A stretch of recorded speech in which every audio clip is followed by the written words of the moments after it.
Oi, eu sou a Mona Lisa Perrone e esse é o Item Mais da CNN.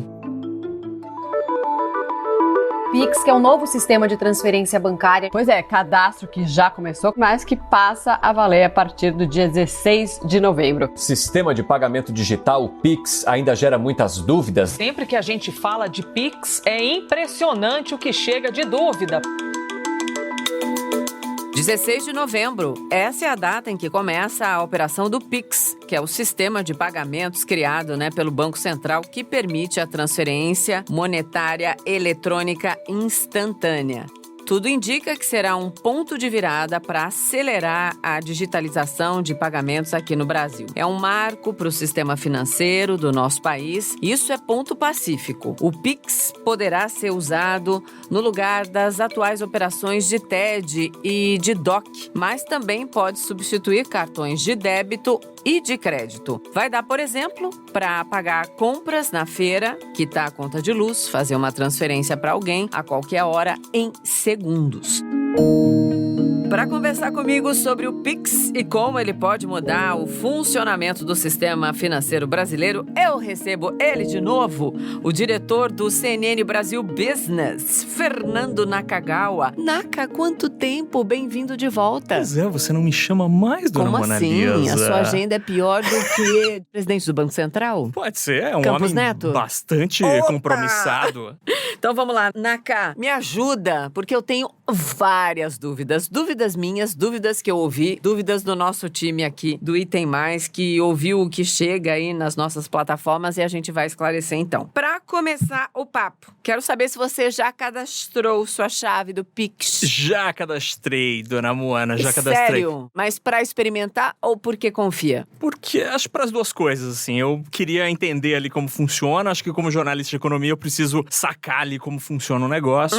Então eu cadastrei em um banco, eu tenho relacionamento com 3 instituições, mas em um desses 3 bancos sim eu cadastrei, foi muito fácil e tá lá, já prontinho para começar no dia 16 de novembro. E a outra palavra que eu coloquei, porque confia ou porque quer testar? E a confiança dessa novidade? Olha, eu particularmente confio, assim, porque a segurança desse sistema, essa é uma preocupação de muita gente, Exato. Mona. E é importante, de fato, falar sobre isso. A proteção desse sistema, ela é dada em 2 etapas. A primeira e mais importante, é a que a gente sente no dia a dia, é a proteção do seu banco digital, da sua fintech. Ali é onde começa a proteção. Essa informação sai do seu aplicativo, sai do seu internet banking, passa pela proteção dessa instituição financeira, vai até um lugar de compensação, ali que aí tem a supervisão do Banco Central, que é o outro lugar de proteção, de tratamento desses dados, para então sair dali e ir para outra instituição financeira de quem você está mandando dinheiro ou recebendo. Então, é uma responsabilidade compartilhada entre o Banco Central e as instituições financeiras. Ô Naka, por que o Banco Central, então, criou o Pix? Qual que é o real motivo, a motivação? O que está lá na frente que a gente não vê? Nós,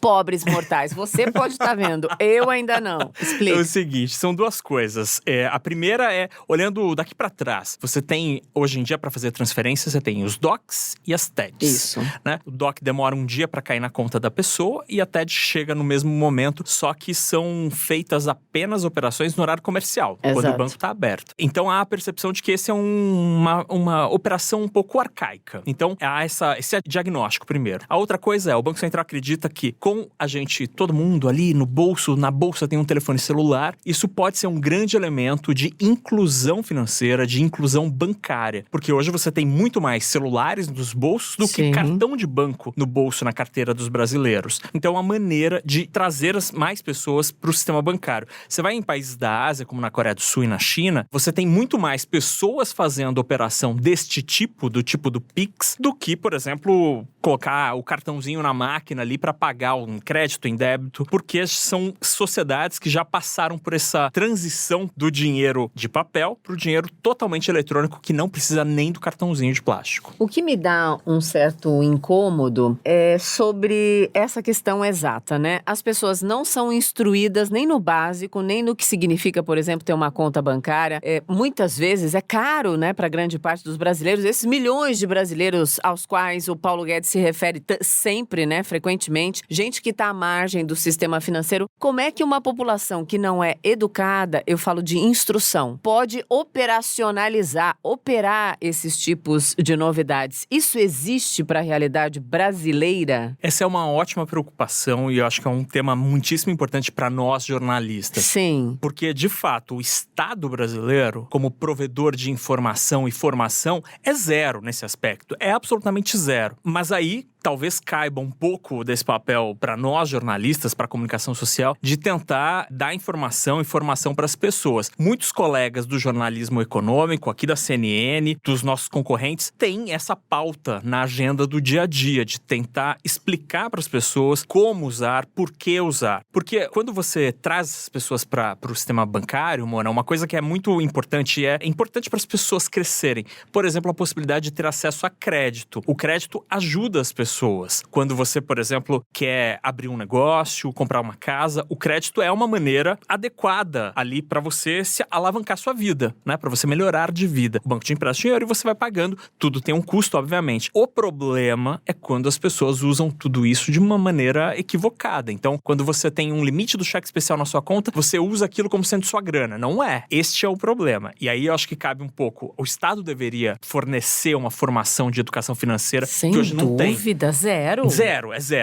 A gente viu no boom do crédito lá no começo dos anos 2010. O que aconteceu com a população brasileira. As pessoas compravam carros que financiavam em 100 vezes no final dessa operação. 5 carros. Exatamente. E o carro já não existia mais. Exato, já tinha perdido, o banco tinha pego de volta. Então é preciso sim, e essa preocupação é super importante você tratar disso, porque sim, as pessoas precisam, principalmente as mais humildes, precisam passar por um processo de conhecer as finanças, de entender as finanças.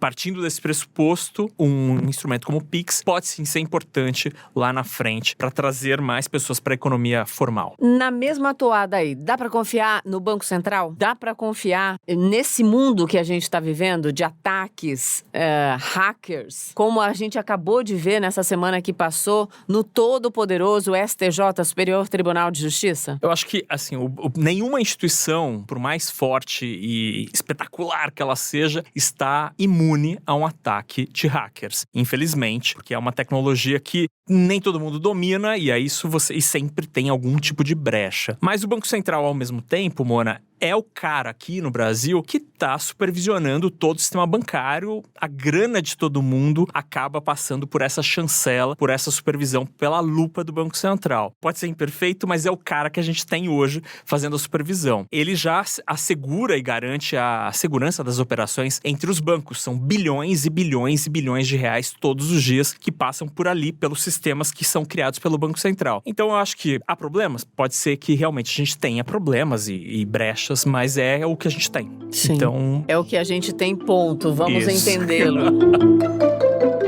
E a história de que o Pix seria totalmente de graça? Não é bem assim, né, Naka? Isso daí foi meio uma cilada, assim, porque o Banco Central, esse daí que eu acabei de elogiar... Eu vi isso em várias reportagens, Sim, Naka. não, ele dizia que seria totalmente de graça. Aí passou-se um tempo, o Banco Central disse, opa, pera lá, para as pessoas físicas, eles diziam que seria de graça para as pessoas físicas. E então, há alguns dias, o Banco Central informou que para as pessoas físicas que receberem mais de 30 Pix por mês, o Banco Central deu a bênção para que os bancos cobrem dessas pessoas. Mais de 30, então. Exatamente, a partir do 31º. Isso é muito ruim, especialmente, por exemplo, para aqueles brasileiros que têm a vida profissional, PJ, IPF, pessoa física, ali, pertinho. Então, por exemplo, um motorista de aplicativo, um taxista, uma manicure, que às vezes recebe a grana na conta da pessoa física, não tem uma conta da empresa, essas pessoas vão ser prejudicadas por isso e talvez afaste muita gente do Pix, porque talvez para essa pessoa seja melhor receber em dinheiro ou no cartão, dependendo da situação ali, pode ser mais barato. Isso é um problema que ninguém previa e que o Banco Central acabou dando a bênção para os bancos. Esse esclarecimento veio por uma pressão de fora para dizer tem que ter um limite ou foi uma historinha ali só para chamar atenção no primeiro momento? A gente já sabe? Então, o Banco Central anunciou essa história, Mona, como sendo um ajuste, um aperfeiçoamento, entre aspas. Eu cobri muito tempo o Banco Central. É a mesma coisa marcar data de casamento e falar, olha, a gente vai casar, mas essa daqui a 3 anos não vai ser na igreja. Vai ser um luau. Na praia, pode ser A mulher bonito, tá pode ser sonhando bonito. com a igreja há décadas. Como Pode é que faz? Olha, o Banco Central, ele é sensível às preocupações do sistema financeiro. Aham. Então, não descartaria que pode ter sido, sim, uma observação feita pelo sistema financeiro de preocupação. Olha, é uma operação ali, a gente pode ter muitos volumes. O racional, a explicação oficial é que o Banco Central não quer que nós, pessoas físicas, usemos os nossos PIX, as nossas chaves, com uso comercial. O que é de pessoa é de pessoa, o que é comercial é comercial. Essa é a explicação. Ô, Naka, e talvez a gente veja com essa concorrência, vamos dizer assim, uma cobrança mais justa das instituições, assim, sem essas taxas absurdas, porque vai ter que, de alguma maneira, atrair as pessoas, Sim. né? Não só especificamente desse público que você acabou de explicar, mas sobre a tal concorrência. A concorrência, ela parece que joga uma nuvem de realidade aí nos seus interlocutores, em qualquer nível da nossa vida. Concorda, discorda? Concordo 210%, porque, de fato, é escandaloso o que a gente vê ainda em Total. boa parte do sistema financeiro, que cobra 12, 15 reais Absurdos. por um DOC que você faz ali na agência. Aí, Que você faz também no seu aplicativo, Sim, às vezes sim. sozinho. E aí, nesse aspecto, a gente volta àquele tópico da educação financeira, porque quando a gente entende como funciona o negócio, a gente tem mais ferramentas e argumentos para tentar encontrar algo melhor. Então, a partir do momento que eu entendo como funciona o Pix, eu entendo como funciona o DOC e a TED, e eu entendo como funciona um banco tradicional, uma fintech, um banco digital, eu tenho elementos para buscar a opção mais barata. Então, tem gente que tem, na pessoa física, por exemplo, contas bancárias que cobram ali 60, 80 reais por mês de taxa de manutenção. Há milhões de brasileiros que têm contas que não têm nenhum tipo de taxa de manutenção. Então, é preciso ter informação para entender essas duas realidades e para, então, escolher o que é melhor. E até para fugir também das armadilhas, né? Exatamente, Capitalização, porque nossa. seguro obrigatório, aquelas coisas que você fala, não, eu não tô ouvindo isso. O que é praticamente um mapa cheio de ciladas. Exato, por isso que tem tanta gente colocando aí sob suspeição mesmo as novidades. Mas claro que não tem essa de teoria da conspiração aqui, a gente vai pra fonte da notícia, por isso que Naka está aqui nesse episódio. Naka, vamos olhar pra fora, o que já teve de parecido em outros países que pode servir de exemplo de norte para essa conversa? Eu acho que a Ásia é o grande exemplo que o Banco Central tem como referência para o Pix. Em locais como a China e a Coreia do Sul, muitíssima gente não tem cartão de banco. Até há situações curiosas, assim, teve uma vez que eu estava numa conexão em Hong Kong e eu fui tentar comer e não consegui, porque só aceitava o Pix de Hong Kong. E não tinha maquininha Nossa, e Hong Kong ainda, que é tão aberto, cosmopolita. né? Exatamente. É. Então não tinha maquininha de leitura de cartão de crédito. Eu não consegui comer ali. E então, assim, isso é bem bacana nesses países asiáticos. E na China você paga ônibus, metrô, tudo com o Pix chinês, né? Então a tendência é que isso também possa acontecer. Aí você tem outras sociedades como os países nórdicos que estão caminhando para uma coisa sem dinheiro de papel, que também passa por isso, por esse processo de digitalização das operações financeiras. Então, meu querido, mas como é que pode? Acabaram de lançar a nota do Lobo Guará lá. Misericórdia, Sim, não, é verdade. Mas que circo é esse? Não dá pra entender pra onde vai. Quer que as pessoas não usem dinheiro ou quer que use dinheiro? O que acontece? É que existem dois Brasis muito diferentes, né? O Brasil urbano, da classe média, que tem dinheiro, que tem acesso à informação, que consegue viajar, e o Brasil do interior, né? Então são dois países muito diferentes. Enquanto o Brasil do interior precisa de dinheiro, precisa de notas de papel ainda, você tem uma sociedade completamente cashless, sem dinheiro. Cashless. Porque se eu te pergunto, Mona, qual foi a última vez que você foi a um caixa eletrônico pra sacar dinheiro? Eu tenho que fazer um grande esforço pra lembrar, porque eu praticamente não uso mais dinheiro vivo. Eu também não, mas eu tive contatos com as pessoas que foram me ajudar na pandemia, que às vezes passavam só pra fazer uma faxina e algumas delas não queriam ter conta bancária e não terão. Por isso que eu fiz a pergunta. E elas pediram para ajudá-las, eu fiz, claro, pagamento em dinheiro. Então, são esses dois Brasis que a gente tem, né? E é óbvio que eu fui. Então, eu fiquei, pra falar a verdade, uns 8 meses longe disso. Tentei argumentar e convencer de que valia a pena ter uma conta, até para que o dinheiro ficasse mais seguro, para que ela não entrasse no transporte público com o dinheiro, mas eu não consegui convencer. Então, eu tive que ir ao caixa. Tem gente que, de fato, desconfia do sistema bancário. Sim. Como na Argentina, por exemplo, muita gente desconfia do sistema bancário. Mas também há cidades, por exemplo, quando eu era repórter no Estadão, eu tive a oportunidade de ir pro interiorzão do Piauí, em São Miguel do Tapuio, que era uma cidade que tinha falta de dinheiro. De dinheiro não porque a prefeitura não tinha dinheiro, é porque os caixas eletrônicos da cidade foram explodidos por ladrões, por assaltantes, e aí todos os bancos decidiram retirar os caixas eletrônicos. A cidade sofria com falta de dinheiro, não existia dinheiro em circulação na cidade. E era uma cidade absolutamente dependente de cédulas de real. Então você tem esses dois Brasis. Como é um país muito desigual, então você tem gente lá no Leblon, aqui na Avenida Paulista, que vive completamente sem dinheiro, né? Como se estivéssemos na Suécia. Mas também Mas a isso gente não é o tem, Brasil, isso né? não é o Brasil, isso não é a exatamente. maior parte. Fazer a nota de corte pela exceção me preocupa um pouco. Mas, óbvio, neste momento, né? O tempo responde tudo, né? Então o Pix está para essa parte do Brasil que já é digitalizado, que já tem celular no bolso, que tem conta bancária, e a cédula de 200 serve e tem muita valia para as pessoas, para os brasileiros que, por opção ou por destino, não têm acesso a tudo isso. Ô, Naka, falando nas diferenças e nos nossos Brasis, vamos falar da questão da conexão, né? O Pix está sendo apresentado como um jeito simples de realizar, então, transferências monetárias, como um recurso que só precisa de acesso à internet para ser realizado. Mas, porém, todavia, entretanto, o acesso à internet no Brasil ainda não é estável. Dizem que a gente vive no 2G e meio, é o que falam por aí. No momento em que a gente está gravando esse episódio, por exemplo, o estado do Amapá está 4 dias sem energia elétrica. O Banco Central espera uma adesão de quais parcelas da população brasileira, Naka? Olha, a gente já tem até este momento alguns dias do início efetivo do Pix, que começa no dia 16 de novembro para todos os brasileiros que estiverem cadastrados, cerca de 60 milhões de chaves. Então você tem quase 1/3 do Brasil já cadastrado de alguma maneira. Algumas pessoas que têm mais de uma chave, mas esse é um número que já é bastante expressivo em comparação ao número de pessoas que têm conta bancária. Esse número foi revelado pelo Banco Central. Exatamente. Números de linhas telefônicas, a gente tem mais de 200 milhões de telefones celulares no Brasil. Então você tem espaço para chegar a tudo isso. Só que, obviamente, tem celular que não tem internet, como você muito bem observou. Então eu acho que é um número que vai ficar entre o total de telefones celulares e o total de contas bancárias. Mas há expectativa de que muita gente consiga, por exemplo, Mona, ter um celular e ter uma conta simplificada no banco através do Pix. Então seria um patamar intermediário também no relacionamento. Não é uma conta clássica, daquelas que tem cheque e cartão, mas você consegue sim receber ali R$50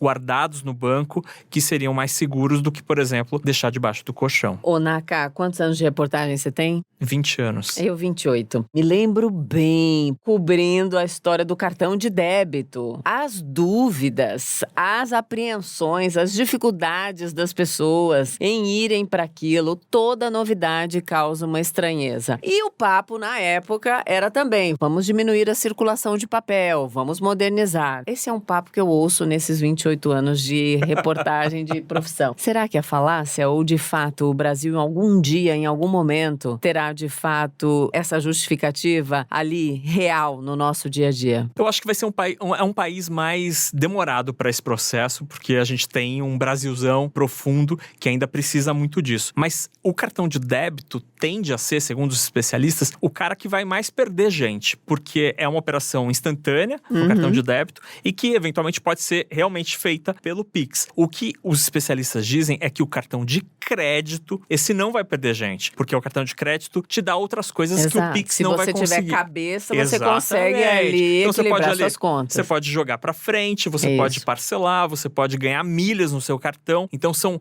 operações financeiras diferentes. É mais ou menos como aquela história. Você tem vários tipos de veículos para diferentes viagens. Então você não vai usar um táxi para sair de São Paulo para ir para o Recife. Você pega um ônibus, você pega um avião. É mais ou menos a mesma coisa. Você tem o Pix para operações de um tipo, o cartão de crédito de outro, o dinheiro em papel de outro e tem até cheque que ainda circula por aí pelo Brasilzão e muita gente ainda usa. Apesar de todos os riscos, né? Apesar de quanto custa, enfim.